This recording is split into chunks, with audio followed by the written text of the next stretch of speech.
With your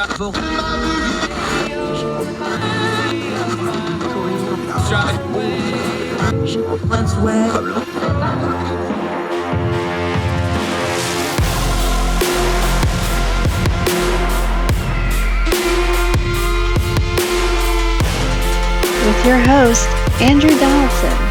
This is Heard Tell.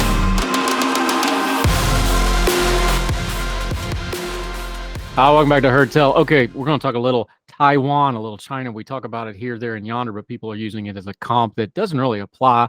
Zach Yost is with us. He's going to explain it to us, freelance writer, another Young Voices contributor, and he's got a good piece out on this in Law and Liberty we're going to discuss. Zach, how are you? Thank you for joining us on the program, sir. I'm great. Thanks so much for having me. All right, it's died down a little bit as the war in Ukraine drags on, but we still hear a lot of this. Look, there's a natural inclination here because there's only so many major powers in the world, right? The U.S., China being supreme.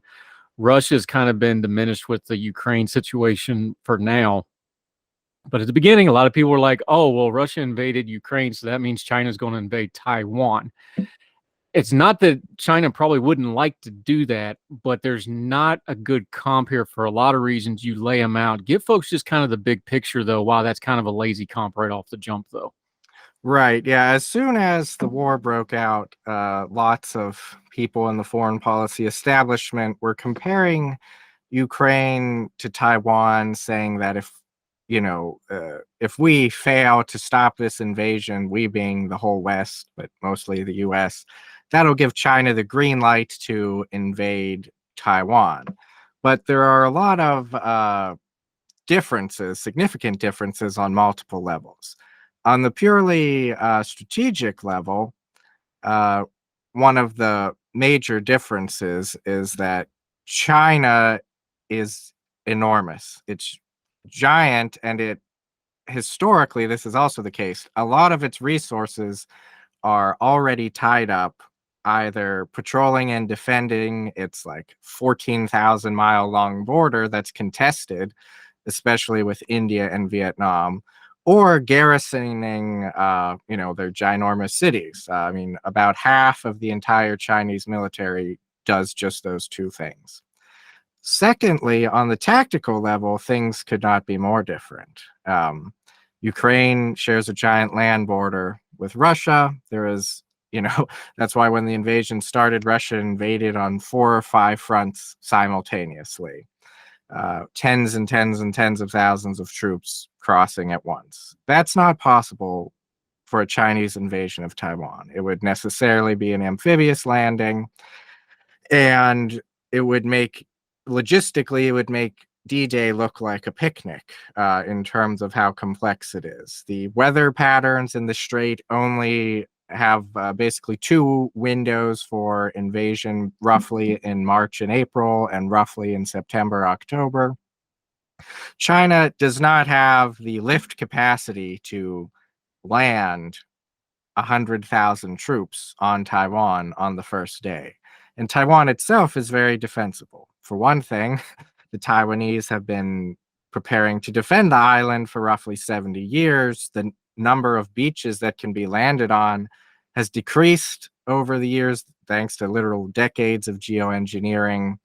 And when the Allies thought they'd have to invade what was then called Formosa during World War II, they estimated they would need a force ratio of 5-1 to invade, and that they'd sustain 100,000 casualties.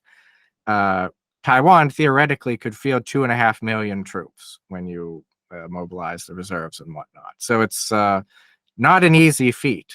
It's much harder than the Russian invasion of Ukraine. Yeah, Zach Yost joining us. Here's another part of it.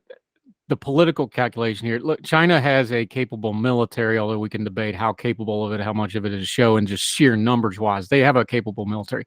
They could level the island if they really got it in their mind to. Part of the deterrent and part of the problem here is, and the reason you're talking about the amphibious nature, they need it intact. The entire calculation of this is if they took Taiwan, it's not just to eliminate them. They want it intact. They want what's there. A prolonged campaign wouldn't do that. They can't just wipe the island off the map. That doesn't achieve their goal either. That's part of the deterrent thing here is, one, You still got to cross water, which no matter how much technology you got, that's an old military problem as old as time, right? You still got to get across water. Two is they don't really want a prolonged campaign of destruction like they've seen in some of the cities in Ukraine because it's bad for business, it's bad for their perception. They'd have to garrison it and they'd have to clean it up, and it defeats the point of why they would invade in the first place. Is that kind of a good way to sum it all up? Yeah, for sure. It's from the Chinese perspective, Taiwan is a breakaway province. And while they could just, yeah, as you say, start carpet bombing the island, uh, theoretically, they want to integrate it into the rest of Chinese society. And yeah, just blowing it to smithereens would be the worst way to do that. Yeah, Zach Yost joining us. We're going to link to his piece in Law and Liberty. You pointed out here warfare, without making everybody's eyes roll into the minutia of it, warfare has some pretty hard and fast rules to it. How big your force is. You already talked about the ratio of people you would need to assault a position. You got to have more people because you're going to lose them in the assault, that sort of things. The Chinese are not dumb. China's big thing with their military hasn't been really military conquest with what we've seen Russia do with the invasion of Ukraine. They have been projecting power. They want to show power. They want to look powerful. You laid it out. The defense of Taiwan, this would be a very, very bloody affair. They have to have the calculation somewhere in there that they just don't want to take the PR hit of putting their army in the field for what very well could be a very, very costly victory or even a straight out loss. Right. Yeah. It's would be an immense gamble on their part. There are estimates all over the place. A recent series of war games based on publicly available information. In all of the base case scenarios, China loses. And it's a costly loss. In some situations, 30,000 troops are captured, basically stranded on the island. And you have to think how destabilizing this would be to the actual regime in China.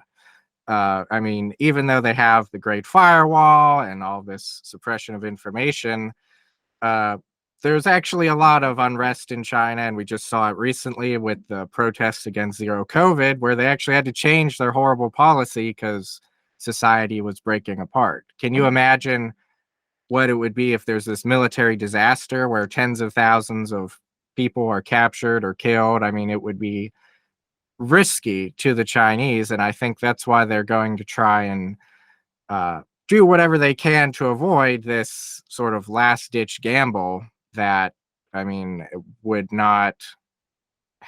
It would be very risky on their part. Yeah, Zach Yost joining us.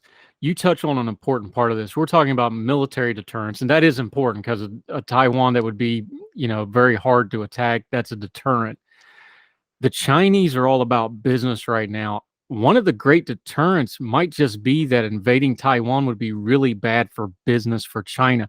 They are in a look, they're not dumb. They have long-range plans. They know they've got some economic trouble on the horizon. They got demographic trouble on the horizon. Their entire policy right now has been to get rich before you start having economic trouble. They've tried to strike that iron when it's hot. War's bad for business. They're sitting there watching what's happening to the Russian economy because the Russians are coming to them for help, right? They're learning these lessons. Is just the invasion being bad for business, that's going to be as important as a deterrent as the military deterrent, isn't it? Well, I wouldn't say as important, but I do think it would play a role, especially on the destabilizing front. I mean, Taiwanese companies, I mean, there's actually a lot of economic integration between Taiwan and the mainland. And if all these Taiwanese companies that employ, like millions of people on the mainland just stopped paying them when it became evident that an invasion was going to occur, because is also important to consider. It's not like this could just happen tomorrow. It'd be obvious, from this massive buildup of resources and troops and whatnot, that would also be a destabilizing effect. However, I think we're already seeing a lot of sort of economic disintegration. I mean, lots of factories, are moving to Vietnam and Indonesia and things like that. In the US, there's all this push, for nearshoring, relocating sort of economic ties to Central and South America and whatnot. I mean, I don't really buy into the theory that trade decreases the likelihood of conflict. We can just look at World War I. The UK was Germany's largest trading partner, things like that. But it certainly wouldn't hurt, I would say.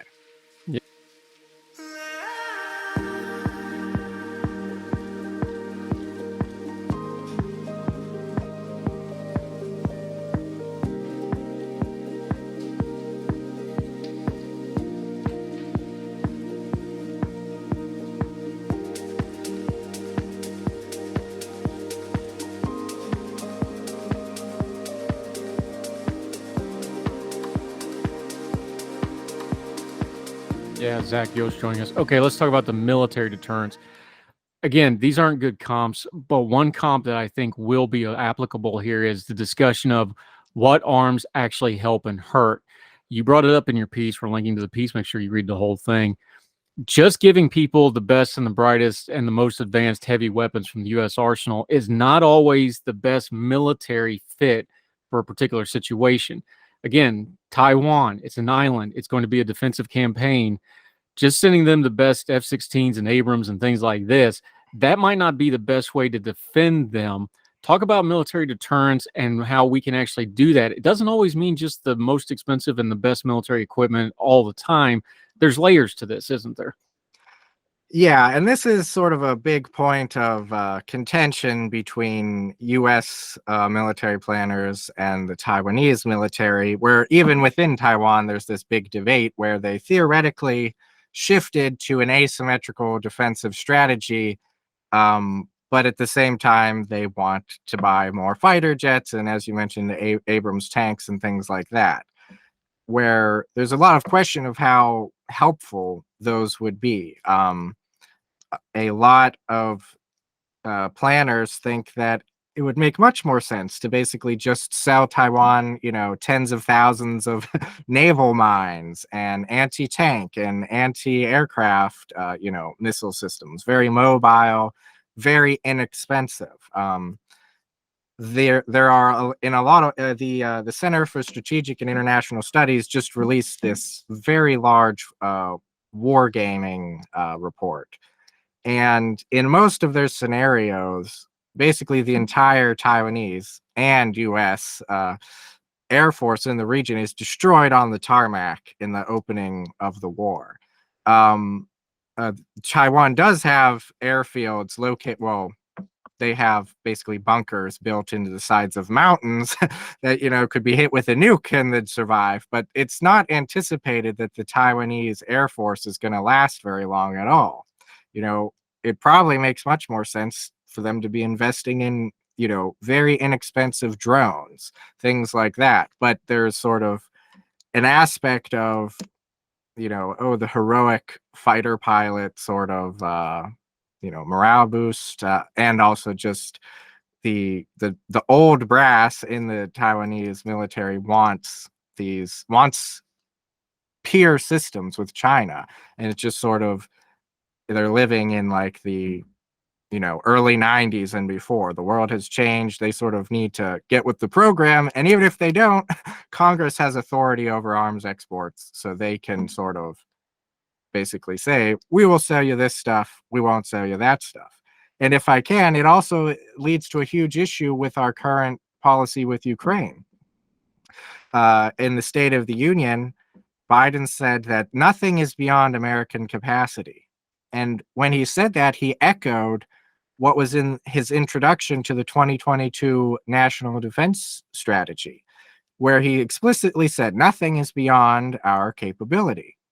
But scarcity exists. We can't do everything all at once. And CSIS just came out with a really great report with estimating how many years it's going to take to replace all of the arms and equipment we've already sent to Ukraine. And we're continuing to send them more. It's going to take years and years. Meanwhile, there's a $19 billion backlog of arms that Taiwan has already ordered. So, we can't do both, really, is what it comes down to, unless, we have a huge, shift in our defense industrial base, which will, inevitably eat up resources elsewhere. Yeah, Zach Yost joining us. Everybody's watching Russia and Ukraine. These are going to be the lessons learned for foreign policy and war fighters for the foreseeable future, because we learn every time we do one, right? What's going to be the lesson for the Taiwanese? We talk about the Chinese angle on this. We talk about the U.S. angle on it. You just mentioned it. Taiwan has their own views on this thing. When they see that invasion and they're watching the Ukrainians right now, what lesson do you think they're taking from all this right now? Well, I think one lesson there's a few lessons I can think of that I think are applicable. One is that resistance is not futile. I mean, the US military was saying for weeks before the invasion started that Ukraine would fall in like 2 or 3 weeks. Well, here we are a year later.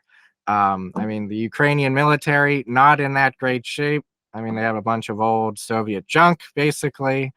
I mean, they've had huge, horrific losses, but they're still standing there. So I would say that one is that resistance isn't futile if people actually resist.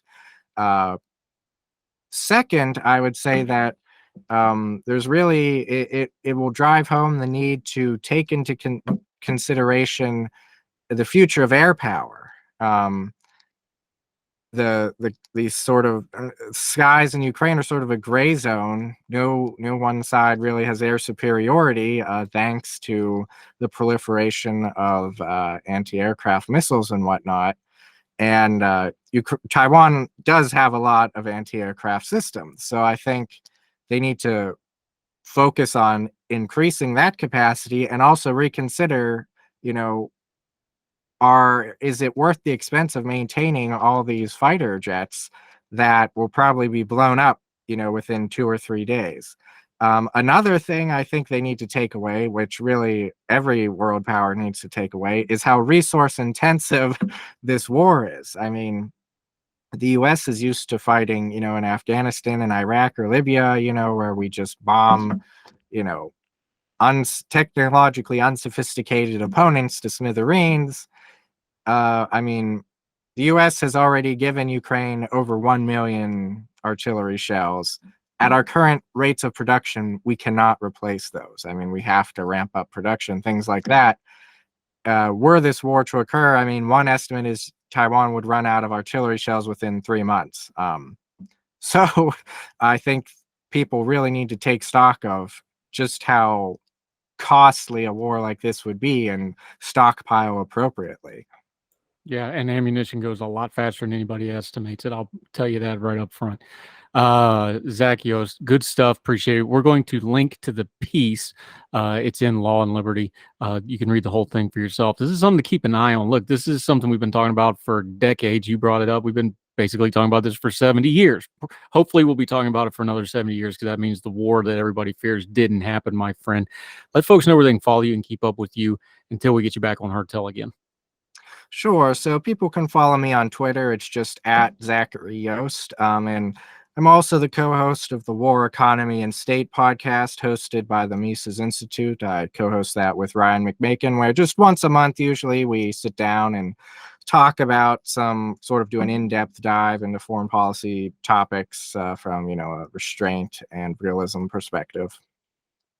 Great. We'll have links to all that in the show notes. Zach Yost, appreciate the time, sir. Thank you very much. Thanks for having me. Yes, sir.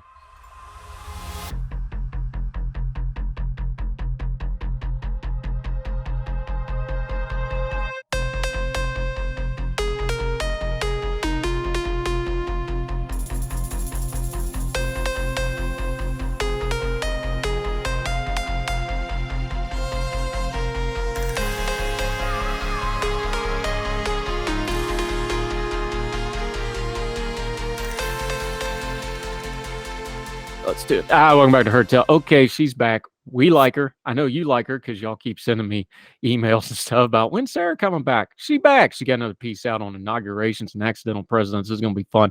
Always love talking a little history with our friend Sarah Stook from over in the UK. How are you, ma'am? Great to see you again. I'm good. Thank you for having me on again. It's always super fun. This is fun because we don't, thankfully, have a presidential cycle right now, but we're entering into the 2024 presidential cycle. We talked about this last time you were here. We y'all are getting ready to do the coronation of King Charles. We do inaugurations every 4 years, so it's just kind of a regular, it's a routine. It's just something we do. You've got 8 examples here of when it wasn't routine, either by death or assassination. These are fun to go over. Let's start with the first one, though, because this is one of those not really talked about presidents very much. Johnny Tyler, as Val Kilmer would have said in Tombstone, right? John Tyler, but he was the first. And the way he handled it set the tone, kind of like George Washington being the first president. When you go first, you set the tone. The way he handled it, because the vice presidency then was not what the vice presidency now is at all, was it? Me and my mum were rewatching Vice yesterday, and I said to her, Dick Cheney is easily the most powerful vice president that's ever been. And for majority of history, no one really gave a rubbish about them, even though, presidents' heartbeats failed, so they had to step up. So, yeah, in 1841, John Tyler didn't even reside in D.C. He was just chilling out at home in Virginia. That's how irrelevant it seemed to be. Yeah, now he gets called in because William Henry Harrison gets ill and dies. They had a little bit of notice. They knew he was going to die. There was a real question whether he was actually going to be the president or if he was just going to be the caretaker. You just mentioned it, one heartbeat away. We now know that the second the president stops breathing, the vice president immediately becomes president. That was very much an issue then, though. He had to fight for that and set that standard, though, didn't he? Yeah, it was unprecedented. This had never happened before, so nobody knew what to do when something is unprecedented. Like maybe you could argue maybe Brexit was unprecedented, like things like that were first thing to happen. And the Constitution doesn't really make it super duper clear, but people probably should have thought of that when you elect really old men who walk around in swamps with no coat on. And that swamp was literal, not just, DC itself.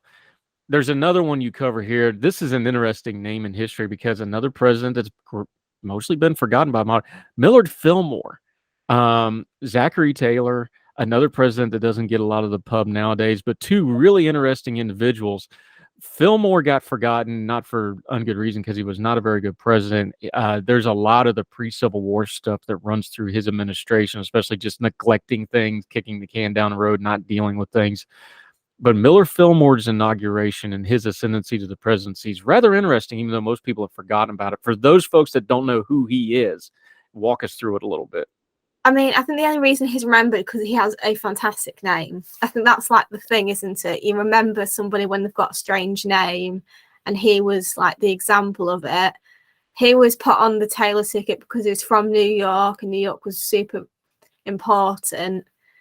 He basically spent most of his time in Albany or NYC, and then word came that Zachary Taylor had died, and he thought, oh, I'm president now.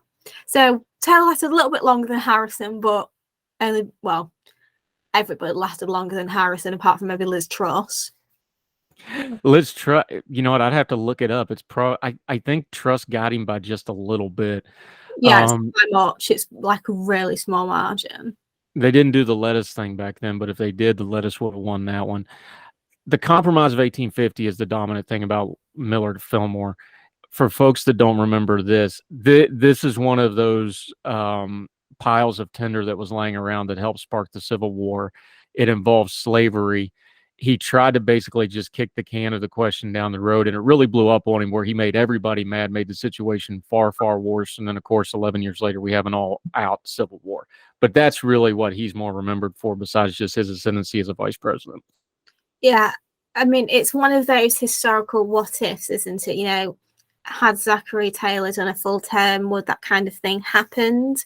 It's the same for every president. Had Kennedy lived, would he have done the Civil War? If Reagan had died, what would Bush have done? There's so many what ifs, and that is a really interesting one. But I think Zachary Taylor probably would have done the same kind of thing because he wasn't a politician, really. He was a soldier, and that's why people were surprised he died. Old rough and ready, all strong and tough, suddenly dies because he's got diphtheria or gastroenteritis or something like that. So yeah, I think it's one of those. It was a tricky political situation. The obvious answers to people today would be just free the slaves because slavery is awful. But something like that back then would have been, a non-entity. It wouldn't have happened like that. So I can understand them wanting to kick the can down the road, but it really didn't help, as evidenced by the Civil War. Yeah, and you wrote about it before. There's quite a bit of evidence. We think of presidential assassinations, bullets, something like this, something big and spectacular. McKinley got gut shot and took quite a while to die. Lincoln's assassination, JFK's on video, so that one's really big. There's pretty good evidence he may have just died because they had bad water at the White House. Like, that's almost inconceivable. You want to talk about times changing? We had a president die probably because he had contaminated drinking water in the White House. People like a good conspiracy theory. It's why people think Warren G. Harding was poisoned by his wife. I mean, to be fair, she had good reason. He was a terrible husband, but he had a heart attack. He had a really poor heart. Things like that happen. Though it didn't help with the fact she refused an autopsy. Makes her look a bit sketch. If you get her on a true crime website, everyone will be like, the wife is hiding something. Sarah Stook joining us. All right, another guy with a great name for a president, Chester A. Arthur, not to be confused with all the other Arthurs out there. Here's another one, kind of like Tyler. He was a window dressing vice president. He wasn't part of Garfield's administration anyway. He spent most of his time not even in D.C. He basically stayed in New York. This is another really interesting one where this guy was never supposed to be president, and then because of what happened, became president. It's the second one where they came from an assassination, not just a death. You obviously had Lincoln and Johnson before that. And Garfield, he sort of lingered for a few days, whereas like Lincoln died like overnight. Garfield, lingered for a couple of days, and everyone was umming and ahhing, and they thought he was going to be okay. And then, he wasn't okay. He was quite poorly. And that's when, Arthur was called and they said, look, you need to come. But he was in New York when it happened because he didn't want to seem overeager, which is understandable, really. And, the word came because, Garfield died a horrific, horrible, long, worn-out death of months. So, what do you do when a president doesn't die immediately? You can't really spring in because, it already looked bad enough because the assassin yelled out, now Chester Arthur will be president, which made him look implicated, and people already didn't like him. So when he ascended the presidency, people really didn't trust him. And apparently he was a nice guy, he loved his wife, and didn't want to be president that way. But at the same time, the implications there were not fascinatingly good for him.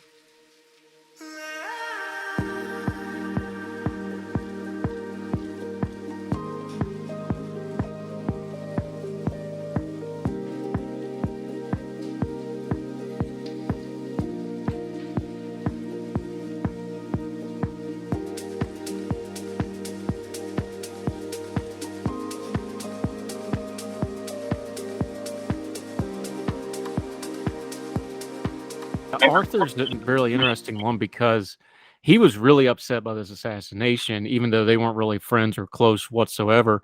But it really weighed on him that he got the post.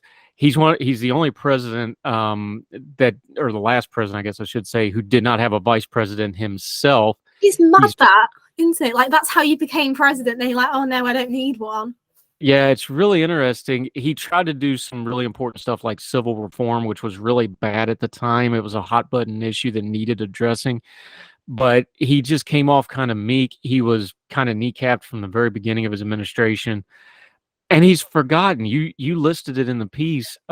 He's frequently listed as the least remembered president, which is kind of remarkable considering, he's more towards the more modern era presidents. But nobody remembers the guy, even though the circumstances are extraordinary. Yeah, I kind of feel a bit bad for him because I know this is like a really weird way to phrase it, but he's got quite a normal name. You remember Millard Fillmore because the name is weird. Chester A. Arthur, fairly ordinary name. Chester, maybe not a name you hear a lot of, but it's certainly more, common than Millard Fillmore. And that's how I just think people remember weird names and weird stories. Sarah Stook joining us, historian. Okay. From one of the least remembered to one of the most remembered presidents. I know he's one of your personal favorites, Teddy Roosevelt, Theodore Roosevelt. McKinley's assassination is something I've studied a little bit because I find it fascinating, the circumstances surrounding it. Teddy's a little different. they almost made him vice president to try to kind of keep him out of the way for the few years because everybody knew he was ambitious. Everybody knew he wanted to be president. So they're like, well, we'll make him vice president. He can't do any damage there, right? Whoops. Well, as Mark Hanna said, that damn cowboy could be president. And he was right. They should have listened to him. Instead of, keeping him away, they thought, oh, no, he'll be fine. Because, McKinley was sort of fairly young, fairly healthy. So, and it had been 30 years, 20 years since the presidential assassination. Nobody thought that it was going to happen again. And then, boom, stomach shot. Yeah, and it was funny because Roosevelt actually didn't want to be vice president because he thought it was going to hinder him. He actually did respect McKinley quite a bit, so he didn't want to play second fiddle to McKinley. He rushed to McKinley's side. McKinley was gut shot for people that don't know the full story. They thought he might live, though. He actually started to improve, but they didn't have the modern understanding of medicine.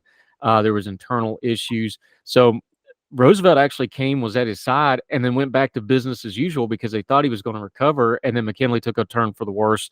And now you have President Theodore Roosevelt, one of the great, good, bad, or indifferent, one of the biggest, brashest, loudest presidencies we've ever had. He's a huge figure in American history. It's just amazing that he almost refused the role that made him president. Well, there is the case of, it was either Harrison or Garfield, I never remember which, I read it in a book recently, where somebody was offered the vice presidency and they said, oh, I can only guarantee it if, he dies or something. Obviously, that president died. So that person, whoever it was, could have been president, but they didn't think that they would die or be assassinated. Because you don't think about that, really. Especially in the modern day, presidents can get poorly. We've had plenty of presidents who've had operations, and obviously Reagan was shot. But you also almost think they're immortal and invincible. Obviously security is a lot better. So, hopefully there's going to be no more assassinations. But I think the only thing I can really think of is when John McCain picked Sarah Palin, because John McCain was old. He knew that, if there was a chance he might die in office, and he needed somebody young to replace him. Yeah, and Roosevelt, of course, he became the first of these guys who was very well remembered. He won the presidency in his own right. He was the first ascending vice president to do that. But then when he was running his Bull Moose ticket later on, which was unsuccessful to return to the presidency, he himself was almost assassinated. He was actually shot. It wasn't too bad of a wound. He finished the speech famously because he had a dramatic flair for the theater. He's like, hey, I finished this speech. This is legend stuff. Let me just go ahead and rack out this 45-minute speech right quick with this bullet in my chest. He almost fell to an assassin himself. That's a pretty interesting bookend to a political career, that your last campaign you get shot and you become president because of an assassination. That's just part of the legend of Theodore Roosevelt now, but that's pretty extraordinary stuff when you actually sit and think about it. Well, he knew that he wasn't mortally wounded because he wasn't coughing blood, which means it hadn't hit a lung. Basically, if you watch a film and someone's coughing blood, ain't good, they're probably going to die. And it lodged in his glasses pocket, and his speech, which was 90 minutes long, very, very thick. So he went, oh, I'm okay, you can't kill a bull moose, don't kill the guy, please. Read on, and then went to hospital. I mean, that is just Chad behavior. Come on. All right. Silent Cal, Calvin Coolidge, interesting figure in American politics. Would that more of our politicians get the nickname Silent Anything so we wouldn't have to hear from him constantly. Warren G. Harding died. Now, Harding and Coolidge had an interesting relationship. They weren't particularly close, but Harding, who was pretty good with administration stuff, he did have Coolidge sit in on cabinet meetings and things, which was not the norm now. Now that's kind of the norm. The president takes the briefings, does the cabinet meetings. Harding, somewhere in the back of his mind, understood, he needs to be somewhat involved here. And wouldn't you know who won the pony? Harding collapses and dies of what we think was probably pneumonia or related illness on a West Coast tour. And now all of a sudden we get President Calvin Coolidge. Yeah, I mean, that was almost nice of her to say, he's vice president, he should sit in. I mean, that's pretty sensible. I know he was a bit of an interesting character, but it was sensible. But it helped Coolidge because he wasn't actually that close to Harding. So when years later all the stuff came out about Teapot Dome and all the corruption, all the sex scandals, Coolidge was clean because there was nothing on him doing anything really naughty. He was hands off, but he was, a faithful husband. There's no major scandals. So that, helped him a lot. But obviously, the Harding thing was covered up for quite a while. But you can imagine Coolidge finding out and not saying anything and just be like, oh, living up to the nickname. But I do think it's cute his father swore him in. I just think that's a really adorable family bonding moment. Yeah, you're the president now. I'm going to swear you in. Yeah. So the thing with Coolidge too is had something that happened to a lot of these guys. He actually ended up taking the oath of office more than once. Now this has happened a couple times. This has happened recently where they had, remember, John Roberts, they redid it just to make sure because he bumbled a word and they just wanted to make sure. So they did it again, even though it was, the legalities of it. This was another one. He actually took the oath twice just to make sure they got it right. How in the world are we still fumbling the oath of office at this point, just doing it over and over again, make sure we got it right, like it's some kind of magic spell? Well, because they weren't sure if it was legitimate under his father, because his father was like a notary of the public, but it wasn't like a proper like federal judge. So this happened with another president. They weren't sure if it counted. That's why they did it. It wasn't fumbling the words. They just weren't sure it technically counted. And they wanted to do it in public as well, because he did it in the middle of nowhere with no electricity or phone lines. Hence why it took ages for them to locate him. Similar to Roosevelt, because he was literally climbing a mountain when word came, and there was nowhere near civilization. Yeah, but what could be more American than getting sworn in by a notary republic? And your father. I just, like I said, that's really sweet. A notary. Yeah, that was a play on words. I said notary republic, but that's funny.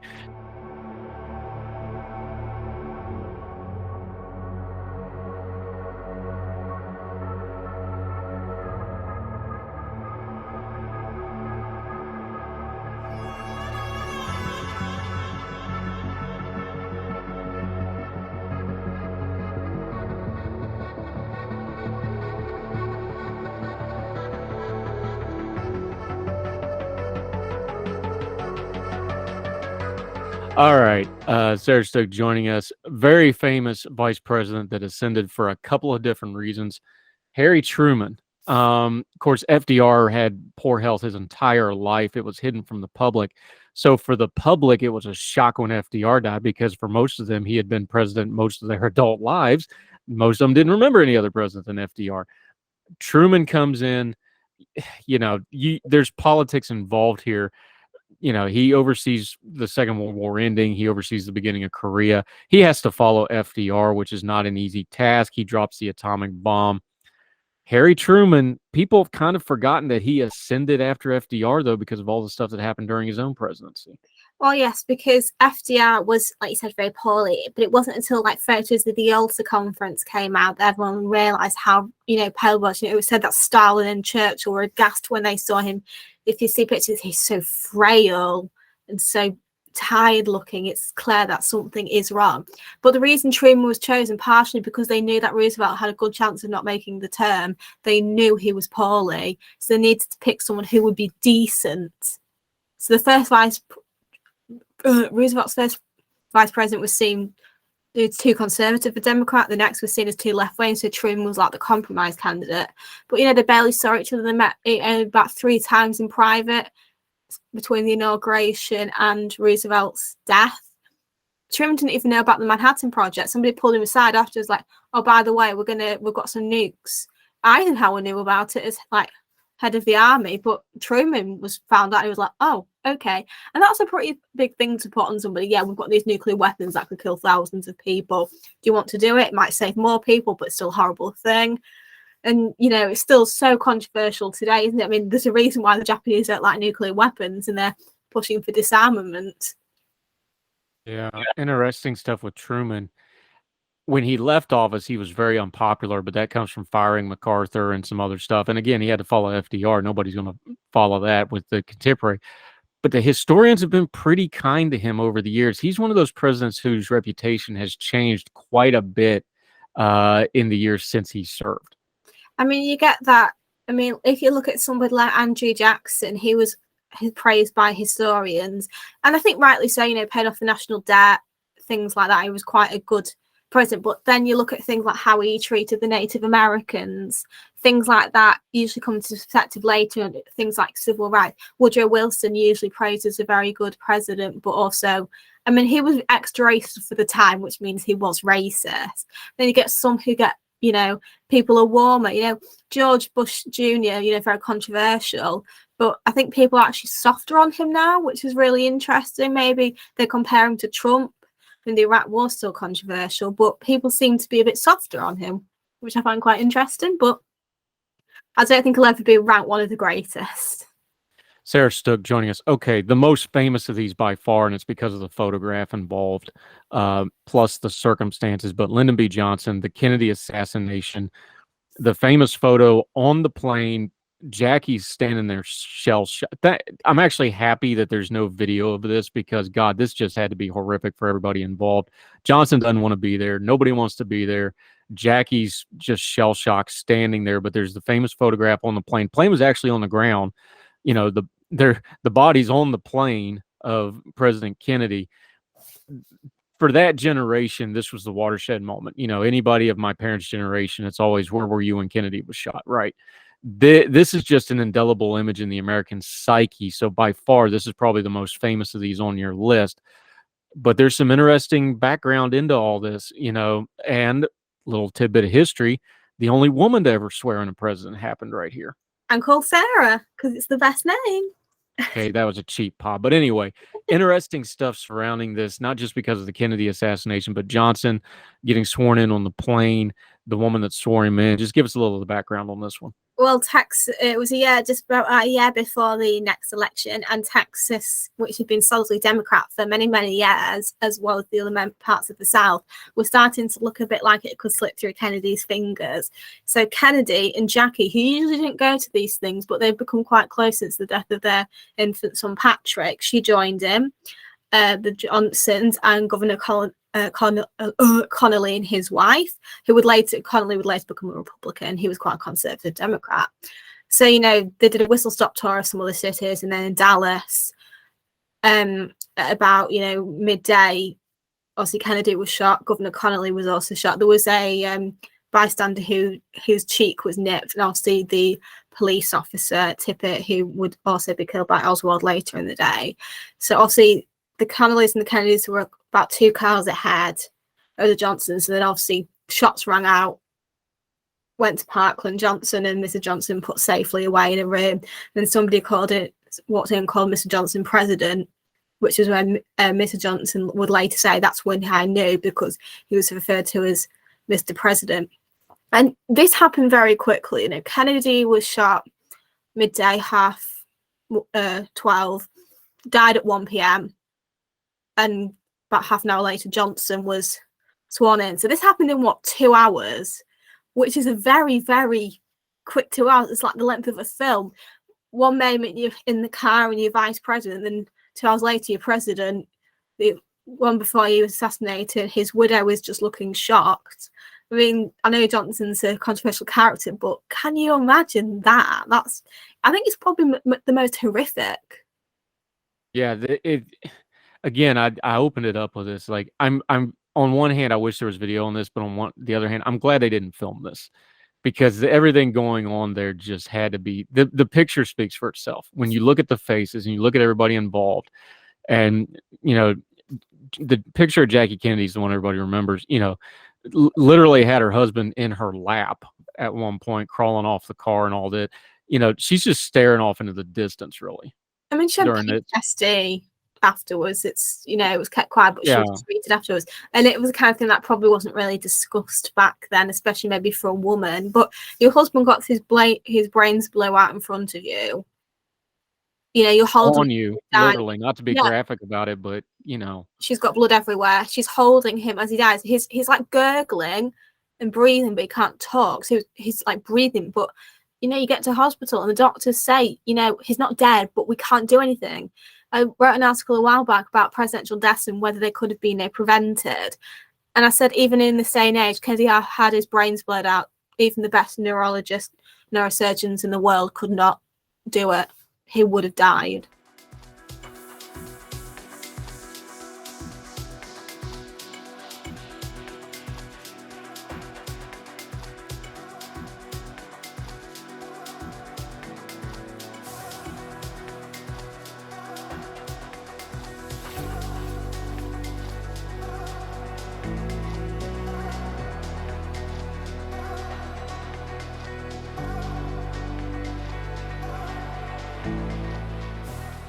Sarah Stook. All right, a little bit lighter note, but a dark moment in American history. Gerald Ford. Of course, he takes over when Nixon resigns. Still the only president to resign. Although y'all get resignations all the time. That's actually the preferred method of getting rid of your prime ministers. Very They much. resign. They just go hit the skids. We haven't mastered this yet. We need to work on it. We should have more resignations than we have.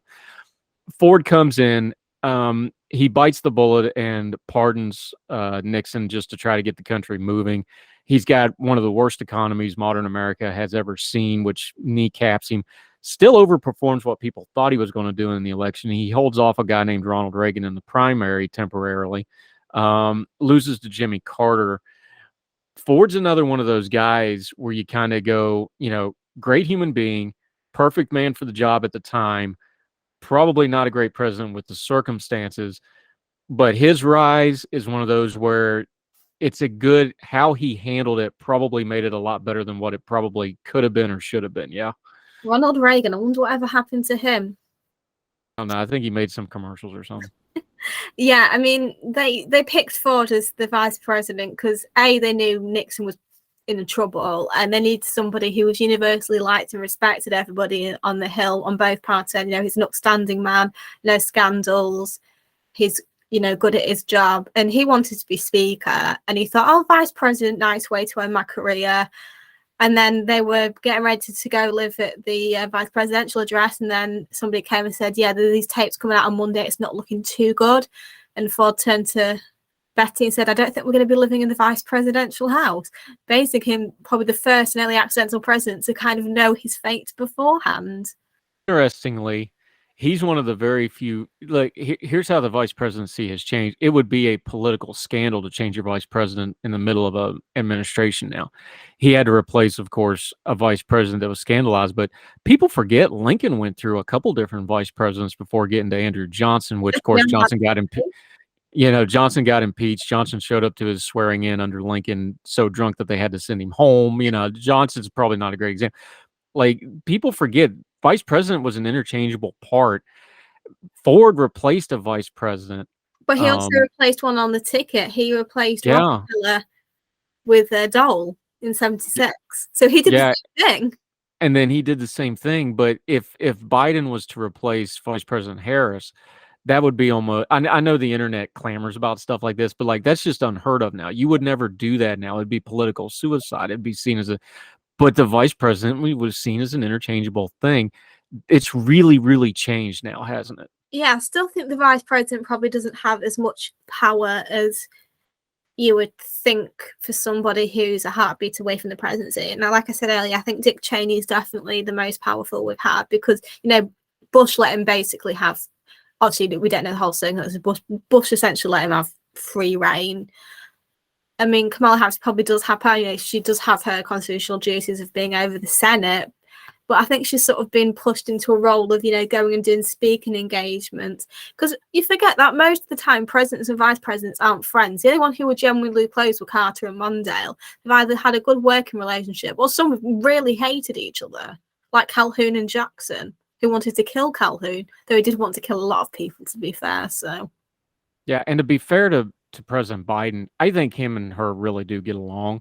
And I think he wanted that above everything else because him and Obama really got along when President Obama. But, I think he wanted that to be a non-issue. I think he wanted to be a congenial relationship, a working relationship.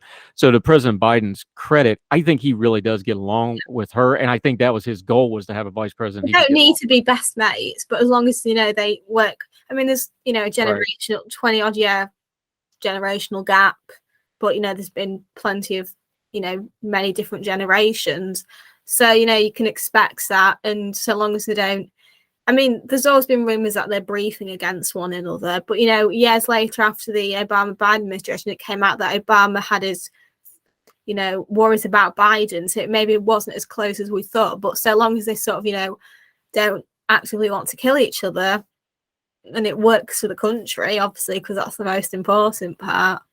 I think that'll be the model going forward, though. Bush and Cheney, Cheney had a portfolio he took care of. He did the foreign policy stuff. Biden, although the Obama administration was very different, Obama gave him some very public stuff to do. whether it was ceremonial or not. He gave him stuff to do. Biden and Vice President Harris, he goes out of his way to give her some shine on stuff. I think that's the model going forward, though. I think it's going to be a working relationship presented that way, whether they get along or not, at least publicly facing. I think that's the new model, at least for the next couple cycles. Yeah, I mean, I'll see if Trump runs again, which, he probably is, and he does actually get to the nomination, picks a vice president. It's not going to be Mike Pence again. But it'll be interesting to see if he does pick someone he gets along with, because I think him and Mike Pence are like totally different people who, maybe were polite to each other, but I don't think there was any love lost. So it'll be interesting, but, you don't know. He might run it as an independent. He might pick a Republican. You never know. I'm thinking Ron DeSantis will probably win the nomination for the Republicans, barring a major catastrophe. Who will he pick? You don't know, because you've got to look at, it's not just about who's your friend. It's about geography. Maybe if they're a minority, things like that. That tends to, way more important than if you like them as a person. Yeah, it'll be interesting to watch. And of course, we know President Trump pretty well by now. There is nobody that he won't put underneath the bus. So good luck to anybody that gets that job as vice president nominee with him. Sarah Stook, always enjoy talking to you. This is an elections-daily.com. We love those folks a lot. These are great little historical pieces to have. We'll link to the whole thing. Sarah, let folks know where they can find you and follow you until we get you back on Heard Tell again. So we've continued with presidential runners-up. We're getting into about the 1920s now. For the Mallard, I'm writing about consorts, but I'm also going to do a piece about surrogacy because that's been in the news recently, and I think that's quite an interesting thing. And I also have a piece out for the Mallard about 10 fictional women who don't suck, based purely on the whole Velma situation and how strong, independent women are written in the media who usually are just like not that good. Yeah, and you wrote about this before. There's so many historical women that need some Hollywood attention. It'd be nice if they'd go through some of them first, but we'll talk about that next time. Sarah Stook, always enjoyed the conversation. Thank you, ma'am. Bye. All the music on Heard Tell is provided under a Creative Content license from monstercat.com.